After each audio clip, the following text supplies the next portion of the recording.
மாதத்துக்கு ஒரு மிருகம் வைரல் ஆகுதுன்னா ஜப்பானில் ஸ்னோ மங்கீஸ், அதாவது ஜப்பான் மக்காக்ஸ் அப்படின்னு சொல்லப்படுற ஒரு குரங்கினத்தை சார்ந்த பஞ்ச் அப்படிங்கிற ஒரு குட்டி குரங்கு பிறந்தது அப்புறம் அதோடைய அம்மாவால் கைவிடப்படுது. சுற்றி இருக்கவங்க யாருமே அதை ஏற்றுக்கிற மாதிரி தெரியல. இது எல்லாமே இச்சிகாவா ஜூலாஜிக்கல் அண்ட் பொட்டானிக்கல் கார்டனில் தான் நடக்குது. அங்கே இருக்க ஜூ ஸ்டாஃப் எல்லாருமே இதை தனிமை ஃபீல் பண்ணக்கூடாதுன்னு சொல்லி ஒரு சின்ன ஆரஞ்சு கலர் ப்ளஷை வந்து பார்த்தீங்கன்னா கொடுத்துருக்காங்க. அது கூட நெருக்கமான ஒரு பாண்டிங் ஏற்பட்டிருக்கு. இதை யாரும் மதிக்காத சமயத்தில் இதுக்கான ஒரு கூட்டம் தனியாக ஃபார்ம் ஆகியிருக்கு. அந்த ஜூக்கு வெளியிலையும் சரி உள்ளேயும் சரி. ஏன் இந்த குட்டி குரங்க அதோடைய கூட்டமே ஏற்றுக்காம இருக்கு? என்ன காரணம்? This is Unsigned, ஜப்பானீஸ் சார்ந்த குரங்குகள். ஜப்பான் மக்காக் இல்லைனா ஸ்னோ மங்கீஸ், பனிக்குரங்குகள் அப்படின்னு சொல்லி கூப்பிடப்படுறேன். இந்த குரங்கினம் ஒரு ஓல்டு வேர்ல்டு மங்கி. கிட்டத்தட்ட 4 கோடி வருஷங்களுக்கு முன்னாடி ஒரு காமன் ஆன்சஸ்டர்ல இருந்து old world monkeys, new world monkeys, ஏட்ஸ்னு சொல்லி பார்த்தோன்னா பல பிரிவினைகள் ஏற்படுது. ஓல்டு வேர்ல்டு மங்கிக்கும் நியூ வேர்ல்டு மங்கிக்கும் இருக்க டிஃப்ரென்ஸுங்கிறது மூக்கிலையும் வால்லையும் தான் தெரியும். நியூ வேர்ல்டு மங்கீஸால் மரங்கள் அதிகமாக வாழ முடியும், அது இந்த டெல் கிரிப்பிங் ஸ்ட்ரென்த்துங்கிறது அதிகம். ஆனால் ஓல்டு வேர்ல்டு மங்கீஸ்க்கு கிட்டத்தட்ட மனிதர்கள் போலவே ஒரு முகமும் பெரிய வாலோட கிரிப்பிங் ஸ்ட்ரென்த்துமே இல்லாமல் இருக்கும். அந்த இனத்தை சார்ந்தது தான் இந்த ஜப்பான் மக்காக். அந்த வேர்ல்டு வேர்ல்ட் மங்கீஸ் குரூப்லேயுமே நீங்கள் எடுத்து பார்த்தீங்கன்னா 200க்கும் அதிகமான ஸ்பீசிஸ் இருக்கு. அதில் முக்கியமான ஒன்று மக்காக். மக்காக்னாலே மங்கின்னு தான் அர்த்தம். ஆஃப்ரிக்காவில் மக்கான்னு சொல்லுவாங்க. மக்காக் மங்கின்னு சொல்லக்கூடாது, ஏன்னா மக்காக்னாலே மங்கின்னு தான் அர்த்தம், குரங்கு தான் அர்த்தம். ஆஃப்ரிக்காவில் தான் பூர்வீகம் ஆரம்பிச்சிருக்கேன். ஆனால் இப்போதைக்கு ஆஃப்ரிக்காவில் ஒரே ஒரு மக்காக் இனம் மட்டும் தான் வாழ்ந்துட்டு இருக்கேன். மீதம் இருக்கக்கூடிய 24லேருந்து 25 ஸ்பீசிஸுங்கிறது சவுத் ஈஸ்ட் ஏஷியாவில் பல இடங்களில் பிரிக்கப்பட்டிருக்கேன். இந்தியா, இந்தோனேஷியா, ஜப்பான், பெங்கால், பிலிப்பைன்ஸ்னு சொல்லி பல இடங்களில் 24 ஸ்பீஷீஸ் ஆஃப் மக்காக் இனங்கள் வாழ்ந்துட்டு இருக்காங்க. இந்த மக்காக் இனத்துக்கே இருக்கக்கூடிய ஒரு ஸ்பெஷலான விஷயம், 100லேருந்து 1000 குரங்குகள் ஒரே கூட்டமாக வாழ்ந்துட்டு இருக்கோம். இது ட்ரூப்ஸ்ன்னு சொல்லுவாங்க. இது எல்லாத்துக்குமே லீடராக ஒரு ஆணோ பெண் குரங்கோ இருக்கும். அதை டாமினன்ட் மக்காக்குன்னு சொல்லுவாங்க. அதாவது ஆல்ஃபா மேல் இல்லைன்னா ஆல்ஃபா ஃபீமேல்னு சொல்லலாம். அதோடைய கட்டுப்பாட்டில் ஒரு ரேங்கிங் ஸ்ட்ரக்சருங்கிறது இந்த கூட்டத்துக்குள்ளே இருக்கான். அரசன் கீழே வாழ்றவங்க, அரசனோட பிள்ளைகள்னு சொல்லி அந்த ஒரு கல்ச்சரல் ஸ்ட்ரக்சரை தான் இந்த குரங்குகள் ஃபாலோ பண்ணிட்டு இருக்கு. எல்லா விதமான சீதோஷண நிலைகளுக்கும் அடாப்டான ஒரு மிருகமாக இருந்தாலும் மோஸ்ட்லி இது வார்மர் ரீஜன், சூடான கதகதப்பான அந்த ட்ராபிக்கல் சைடில் மட்டும் வாழக்கூடியது. ஆனால் குரங்கினத்திலேயே குளிரான இடத்துல வாழக்கூடிய ஒரு குரங்கினமாக அடாப்ட் ஆகி இருக்கிறது தான் ஜப்பான் மக்காக், ஜப்பானை சார்ந்தது. மற்ற அந்த மக்காக்ஸை காட்டிலும் இந்த குரங்கோட உடல் தோல் வந்து பார்த்தீங்கன்னா தடிமனாக இருக்கும், அதிகமான ஃபர்ஸ் இருக்கும், குளிரை தாக்கு பிடிக்கிற மாதிரி. இந்த திக்கான ஃபர் வந்து பார்த்தீங்கன்னா குளிர் உள்ள போகாத மாதிரி ஒரு இன்சுலேஷனாக, அதாவது குளிர் தடுப்பான வேலை செய்யுது. உலகத்திலே சில குரங்குகள் மட்டும் தான் பனியை தாக்கு பிடிக்கும். அதுலேயுமே இந்த குரங்கால மட்டும் தான் பனிலே வாழ முடியும். ஒரு வித்தியாசமான அடாப்டேஷன் நடந்திருக்குங்க. இந்த ஜப்பான் மக்காக்கும் பார்த்தீங்கன்னா ட்ரூப்ஸாக கூட்டமாக வாழக்கூடியது தான். ஆண் ஆவரேஜாக 12 கிலோவும், பெண் அதிகபட்சம் 8லேருந்து 9 கிலோ வரைக்கும் போகும். சைஸ் டிஃப்ரென்ஸுங்கிறத தெளிவாக இந்த குரங்குகள்கிட்ட உங்களால் பார்க்க முடியும். இது ஓல்டு வேர்ல்டு மங்கியாக இருக்க அந்த காரணத்தினால வாழை பெருசாக அதோடைய 5வது கை மாதிரி யூஸ் பண்ணுறது கிடையாது. ஸோ வால் இந்த ஜப்பான் மக்காக்ஸுக்கு ரொம்ப குட்டியாக இருக்கும். அண்ட் சில குரங்குகளுக்கு இல்லாமலேயும் இருக்கும். 4 கால்களில் தான் மோஸ்ட்லி நடக்கக்கூடியது. அண்ட் செமி டெரஸ்ட்ரியல்னு சொல்லுவாங்க. ஸோ தரையிலையுமே சில குரங்குகள் வாழும், சில குரங்குகள் மரத்து மேலேயுமே வாழக்கூடியது. கூட்டம்னா சின்ன கூட்டம் கிடையாதுங்க. இது வரைக்கும் அதிகபட்சம் 700 குரங்குகள் ஒன்றா சேர்ந்த ஒரு கூட்டத்தை பார்த்துருக்காங்க. அண்ட் இந்த கூட்டத்துக்குன்னே தனி ஒரு ஸ்பெஷாலிட்டி இருக்குது. இந்த கூட்டத்துக்குள்ளேயே பிறக்கக்கூடிய பெண் குரங்குகள் அந்த கூட்டத்தை விட்டு வெளில போகாது. அந்த கூட்டத்துக்குள்ளேயே தான் கடைசி வாழ்க்கை வரைக்கும் வாழ்ந்துட்டு இருக்குமாம்.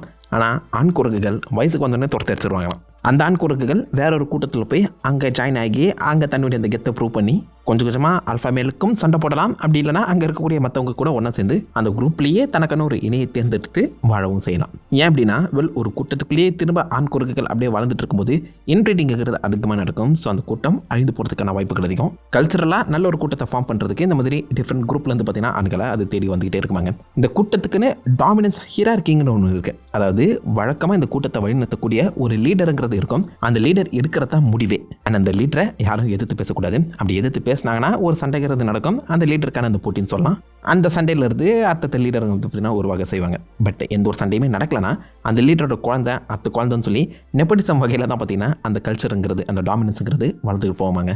இந்த லீடராக ஆணும் இருக்கலாம், பெண்ணும் இருக்கலாம். ரொம்ப ஃபேமஸான யக்காய் அப்படின்னு சொல்ல போகிற ஒரு பெண் ஜப்பான் மக்காவ் அந்த கூட்டத்தோட ஆணை தோர்த்து அடிச்சுட்டு 677 அந்த குரங்குகளோட லீடராக மாறிச்சாங்க. ஈக்குவாலிட்டிங்கிறது மெயின்டைன் பண்ணப்படுது.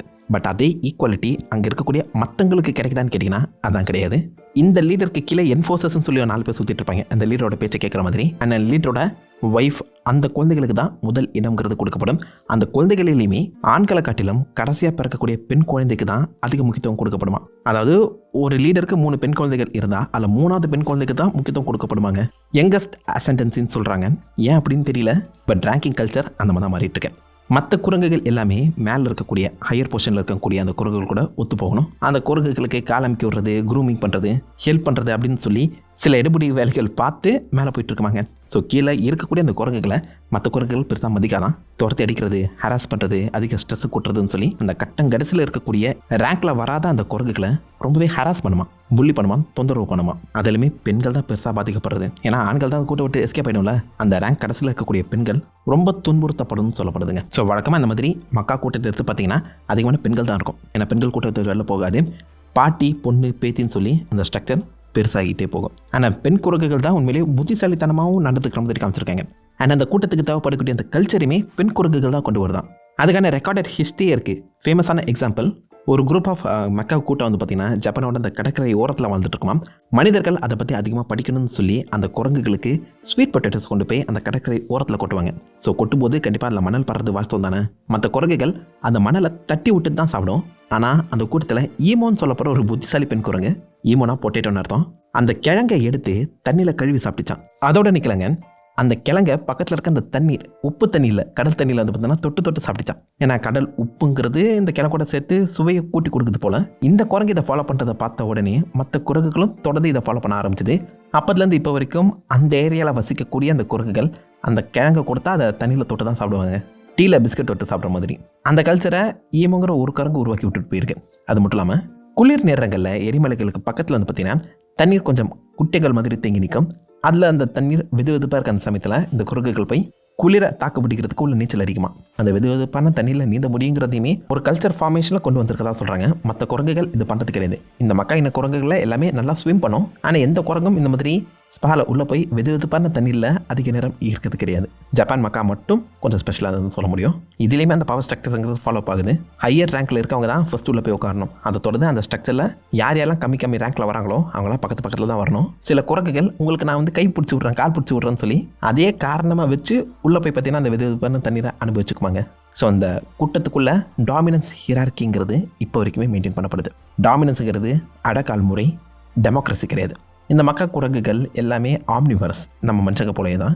பூச்சி, இலை, தலை, கொடின்னு சொல்லி எல்லாத்தையுமே சாப்பிடக்கூடியது. அதிலுமே மிக முக்கியமாக பைன் லீவ்ஸ், மரப்பட்டைகள், இலைகள், விதைகள் அண்ட் பழங்களை வந்து பார்த்தீங்கன்னா சாப்பிட வளருவாங்க. வழக்கமாக இந்த மக்கா இன கூட்டத்தில் வரக்கூடிய குரங்குகள் பார்த்தீங்கன்னா பிறந்த குழந்தைய நல்லா தான் பார்த்துக்கும். ஆனால் பஞ்சு மட்டும் என்ன விதிவிலக்காக இருக்குது, அது ஏன் சொந்த அம்மாவை ஏற்றுக்க மாட்டேங்குதுன்னு நீங்கள் கேட்டிங்கன்னா, கிடைச்சிருக்க அந்த டீட்டெயில்ஸ் வச்சு பார்க்கும்போது பஞ்சு பிறக்கும் போதே ரொம்ப குட்டியாக இருந்திருக்கு. அதாவது வழக்கத்தை விட அதோடைய எடைங்கிறது ரொம்ப கம்மியாக இருந்திருக்கு. ஆல்மோஸ்ட் சாகிற நிலமைன்னு வச்சுக்கோங்களேன். அதனால் ஜூ ஸ்டாஃப் எல்லாருமே அதை தனியாக எடுத்து 1 மாதம் கிட்ட அவங்க அம்மா கிட்ட பிரித்து வளர்த்துருக்காங்க. அண்ட் அம்மா போலவே இருக்கணும்னு சொல்லி அதுக்கான அந்த ஆரஞ்சு கலர் ஒராங்குட்டானோட பொம்மையுமே பார்த்தீங்கன்னா கொடுத்துருக்காங்க. இந்த பிறந்த குழந்தை 1 மாதம் கிட்ட அந்த ஒராங்குட்டான் பொம்மையை தான் அம்மாவை நினச்சி வளர்ந்துருக்கேன். அண்ட் மனிதர்களையுமே அரவணைச்சு அவங்களுடைய பழக்க வழக்கங்களை திருத்தி தான் வளர்ந்துருக்கேன். ஆனால் இப்படியே அந்த குரங்களை வளர்க்க முடியாதுல்ல. ஸோ அதனால் அதை சோஷியலைஸ் ஆகணும்னு சொல்லி திரும்ப அந்த கூட்டத்துக்குள்ள அனுப்பும்போது இந்த குட்டி குரங்கு ஸ்டில் அந்த ஆரஞ்சு பொம்மையை தான் தன்னுடைய அம்மாவாக நினைக்குது. பட் அந்த கூட்டத்தோட ஒன்றா சேரணும்னு சொல்லி அதோட உண்மையான அம்மா கிட்ட நெருங்கும் போது அவங்க அம்மா இதை தள்ளி விட்டு தான். இதுக்கு பல காரணங்கள் சொல்லப்படுது. முதல் முக்கிய காரணம் ஸ்ட்ரெஸ். மனிதர்கள் போலவே குரங்குகளுக்கும் ஸ்ட்ரெஸ்ஸுங்கிறத உணர முடியும். பிறந்த உடனே இந்த குட்டி குரங்காக வேற இருந்திருக்கு. அதை அவங்க அம்மா கிட்ட இருந்து வேற பிரிச்சிருக்காங்க. இதனால் பிறக்கும்போது இருந்த அந்த ஸ்ட்ரெஸ்ஸும் தங்கிட்ட பிரிச்சிட்டாங்க அப்படிங்கிற அந்த ஸ்ட்ரெஸ்ஸும் பாசிபிளி அந்த ரேங்கிங்கில் இது கடைசியில் அந்த குரங்கு இருந்திருக்க செய்யலாம். அது வழக்கமாகவே அனுபவிக்கக்கூடிய அந்த ஸ்ட்ரெஸ் எல்லாமே ஒன்றா சேர்ந்து இதோடைய அந்த பாண்டிங் ஹார்மோனை உடச்சிருக்கலாம்னு சொல்கிறாங்க. அதனால தான் தன்னுடைய குழந்தையாகவே இருந்தாலும் இந்த குரங்கால் அதை அக்செப்ட் பண்ண முடியல. ரெண்டாவது காரணமாக சொல்லப்படுறது, இந்த பஞ்ச் வந்து ஒரு ரண்ட் பறக்கும்போதே எடை குறைவாக பிறந்திருக்கு. ஆல்மோஸ்ட் சாகிற நிலமன்னு சொல்கிறாங்களே. வைல்ட் லைஃப் எடுத்து பார்த்தீங்கன்னா அந்த மாதிரி பல மிருகங்கள் குட்டியாகவே ரொம்ப ரண்டாக தான் பிறக்கும். இப்படி பிறக்கக்கூடிய அந்த குழந்தைகளை அவங்களுடைய அம்மாவே சாவடிச்சிருங்க. ஏன்னா அந்த குட்டிகளுக்கு தேவையில்லாத ஊட்டச்சத்து கொடுத்து மற்ற குட்டிகளை நம்ம வந்து எடை குறைவாக வளர்க்குறதுக்கு பதிலாக ஒரு குட்டியை கொண்டுட்டு, அதாவது அந்த ரண்டை அழிச்சிட்டு அதுக்கு பதிலாக மற்ற குட்டிகளை ஹெல்த்தியாக வளர்த்துலாமே அப்படிங்கிறது தான் வனவிலங்குகள் யோசிக்கக்கூடியது. வனவிலங்குகள் மட்டும் இல்லை, பறவைகளும் அதான் யோசிக்கும். இந்த வீடியோவில் நீங்கள் பார்த்தீங்கன்னா ஒரு கொக்கு தன் கூட்டத்தில் இருக்கக்கூடிய அந்த ரண்ட்டு, அதாவது வீக்கான அந்த குட்டியை தூக்கி கூட்டை விட்டு வெளில போடுது. அந்த குட்டிக்கு போகக்கூடிய அந்த சாப்பாடை மற்ற குட்டிகளுக்கு கொடுத்து வளர்க்குறது தான் வனவிலங்குகள், வைல்டு அனிமல்ஸ் யோசிக்கக்கூடியது. ஆல்மோஸ்ட் எல்லா வைல்டு அனிமல்ஸும் கரடியில் ஆரம்பித்து நாய்கள், ஓநாய்கள், ஃபாக்ஸ், நரிகள், சிங்கம், புலிகள் கூட பார்த்திங்கன்னா பெருசாக அந்த ரண்டு குட்டிகளை கண்டுக்கிறது கிடையாது. அதுக்கு தேவையில்லாத ஊட்டச்சத்து கொடுக்குறது வேஸ்ட்டுன்னு தான் நினைக்குமா. அப்படி தான் பாசிபிளி இந்த குரங்கையுமே அதோடைய அம்மாவோ இல்லை அந்த கூட்டமோ நினச்சிருக்க வாய்ப்புகள் கூட. எங்களுக்கு கிடைக்க வேண்டிய சாப்பாடை நாங்கள் ஹெல்த்தியாக இருக்கிறோம், நீ ஏடா அதை சாப்பிட்றோன்னு சொல்லி பாசிபிளி இந்த பஞ்சை புள்ளி பண்ணியிருக்கலாம். பிறக்கும் போதே குட்டியாக வேற இருந்திருக்குன்னு சொல்கிறாங்க. ஸோ பஞ்ச் ஒரு ரன்ட்டாக இருந்தாலும் இப்போதைக்கு அது ஹெல்த்தியாக தான் தெரியுது. அதுவும் ஒரு காரணமாக இருக்கலாம்னு சொல்லப்படுது. அண்ட் ஆல்சோ இந்த வனவிலங்குகளில் நீங்கள் எடுத்து பார்த்தீங்கன்னா இன்ஃபான்டிசைடுங்கிறது ரொம்பவே காமனான ஒரு விஷயம். பிறந்த குழந்தைகளே கொள்வது. அதுவும் சிங்கங்கள் தன்னுடைய பிறந்த குட்டிகளே வந்து பார்த்தீங்கன்னா பலமுறை கொண்டு சாப்பிட்ருக்கு. அது ரன்ட்டாக இல்லைனாலும் ஹெல்த்தியான குட்டியாகவே இருந்தாலும் பிறந்த குட்டிகளே கொள்கிற அந்த பழக்கம் வனவிலங்குகளுக்கு இருக்க தான் செய்யுது. அதுலேயுமே அதிகமான குழந்தைகளை கொள்வது பிரைமேட்ஸ் தானா, குரங்கு கூட்டம் தானா. சின்ன சின்ன பிரச்சனைகள், சின்ன சின்ன சம்பவங்கள் நடந்தாலும் குரங்கு குட்டிகள் தன்னுடைய குழந்தையவே கொண்டுடுவாங்க, கவனிக்காமல் விட்டுருமா. தன்னுடைய சர்வைவல் தான் முக்கியம். அதுக்கப்புறம் தான் என்னால் அந்த குழந்தைய பார்க்க முடியும். என்னால் அடுத்து ரீப்ரொடியூஸ் பண்ணி ஒரு குழந்தைய எடுத்துக்க முடியும். இந்த குழந்தைய பார்த்துக்கணுங்கிற அவசியம் கிடையாதுங்கிறப்ப தான் வனவிலங்குகள் அதிகமாக யோசிக்கக்கூடியது. அதுவும் கங்காருலாம் இருக்குல்ல, தனக்கு ஒரு ஆபத்து வந்துச்சுன்னா தான் குட்டியை சாக்ரிஃபைஸ் பண்ணிட்டு அது ஓடி போயிடுமா. மானுமே தன்னுடைய குட்டியை ஒரு ஓரமாக பார்த்து வச்சுட்டு எஸ்கேப் போயிடுவாங்க. இந்த மாதிரி பல வனவிலங்குகள் தங்களுடைய குட்டியை சாக்ரிஃபைஸ் பண்ணுறது காமனான ஒரு விஷயம் வைல்டில் நீங்கள் எடுத்து பார்த்தீங்கன்னா. இதை இன்ஃபான்டிசைடுன்னு சொல்லுவாங்க. வனவிலங்குகள்னாலே இப்படி தான். வைல்டு அனிமல்ஸுக்கு அறிவே கிடையாது. நல்ல வேலை மனுஷங்க அப்படி இல்லை அப்படின்னு நீங்கள் யோசிச்சிங்கன்னா கள்ளிப்பால் கொடுத்து கொள்வது அப்போ மட்டும் இல்லை, இப்போவும் இருக்க தான் செய்யுது நடைமுறையில். பல காரணங்களில் மனிதர்களுமே குழந்தைகளை கொண்டு இருக்காங்க. அப்போல்லாம் ரொம்ப அதிகமாக இருந்துச்சு. இப்போதைக்கு குழந்தைகளை பாதுகாக்கக்கூடிய அந்த சட்டங்கள் அதிகமாக இருக்குது. அந்த காரணத்தினால அது குறைவாக இருக்குன்னு நம்ம நினைக்கிறோம். ஆனால் ஸ்டில் குழந்தைகளை கொல்லக்கூடிய அந்த மிருகங்கள் சுற்றி தாங்க இருக்காங்க வெளில. Okay, coming back. இந்த மாதிரி பல காரணங்கள் ஒன்றா சேர்ந்து தான் பஞ்ச் அந்த கூட்டத்துக்குள்ளேயே ஒதுக்கப்பட்டிருக்கலாம்னு சொல்லி என்னப்படுது. பலமுறை புள்ளி பண்ணப்படுற அந்த சமயத்தில் அந்த புலி சத்தத்தை எதிர்த்தும் இந்த குட்டி வந்து பார்த்தீங்கன்னா ஒரு கட்டத்தில் தன்னுடைய இந்த வீரத்தை வெளில காட்டியிருக்குங்க. கடினமான ஒரு இடம் கடினமான இதயத்தை உருவாக்கும்னு சொல்லுவாங்க.